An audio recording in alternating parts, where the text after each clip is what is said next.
Good evening. This is Wednesday, October 1st, 34 days until the 2008 presidential election. That vote right now perhaps hinging on tonight's vote on Capitol Hill. And in our fifth story in the countdown, according to the latest polling out of the battleground states, Senator Obama with a clear edge heading into the final weeks of the campaign. In the new Quinnipiac University survey, Obama leading by 8 in Florida, by 8 in Ohio, the state that decided the 2004 presidential election, and by 15 in Pennsylvania.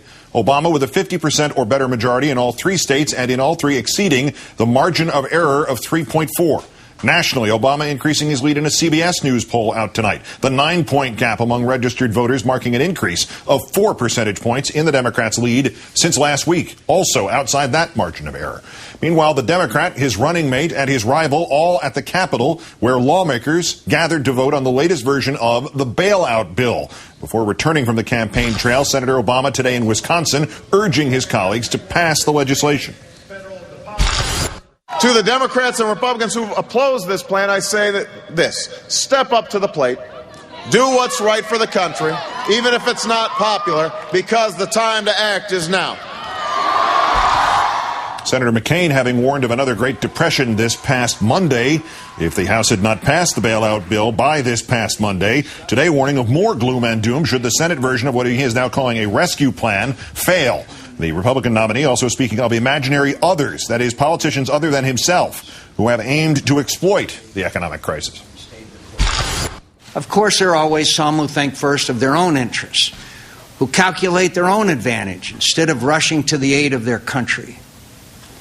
But in the case of this bill, I'm confident there are enough people of goodwill in both parties to see America through this crisis. And when the last vote is cast, we can be grateful to all of them, Democrats and Republicans alike, for helping to solve the crisis instead of merely exploiting it. Senator McCain having said on Monday that he believes our leaders belong in the arena when our country faces a challenge, not on the road in a campaign. Tonight, the Republican nominee returning to the Capitol to sit on the sidelines. His advisors saying they do not expect Senator McCain to speak on the Senate floor tonight, rather only to release a paper statement. Way to take a stand. Senator Obama taking to the floor of the Senate shortly before 5 p.m. Eastern, telling his colleagues the current bailout bill may not be the perfect plan, but right now it is the only plan they have got.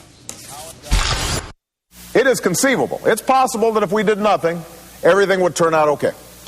There's a possibility that that's true. And there's no doubt that there may be other plans out there that, had we had 2 or 3 or 6 months to develop, might be even more refined and might serve our purposes better. But we don't have that kind of time.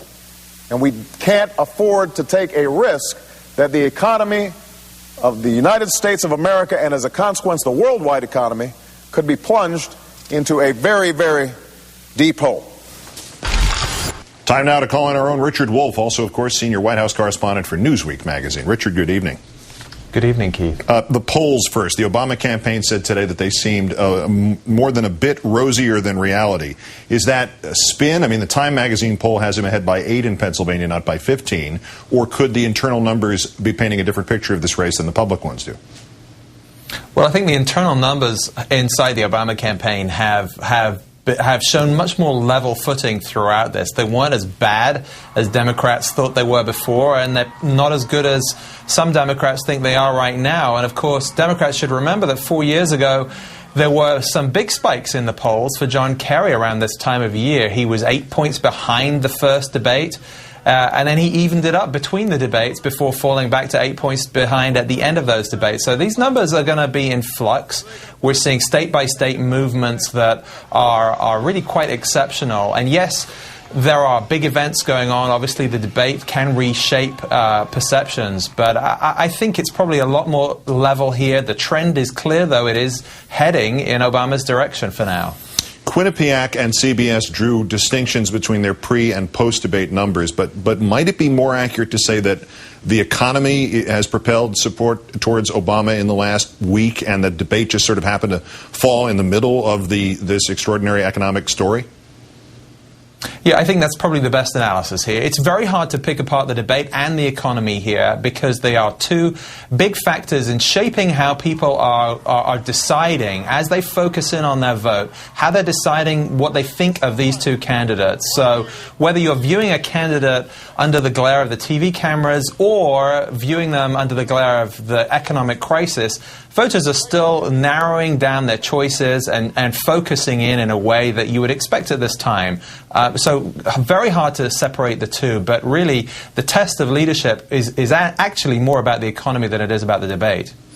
Were we to expect that both Senator McCain and Senator Obama would vote for that bailout package tonight?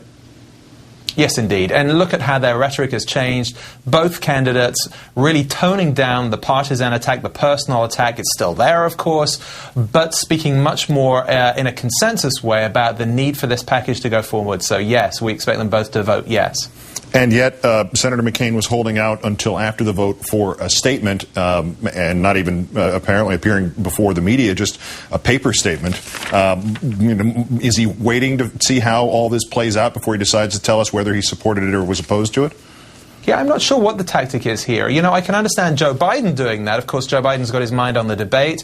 He's also no doubt thinking about his son, who's going to be deployed to Iraq very shortly. But John McCain, having seen Obama deliver a floor speech, it's surprising that he's not going in front of the cameras or at least going on the Senate floor and trying to claim a piece of this for himself. Richard Wolff of MSNBC and Newsweek. As always, Richard, great thanks.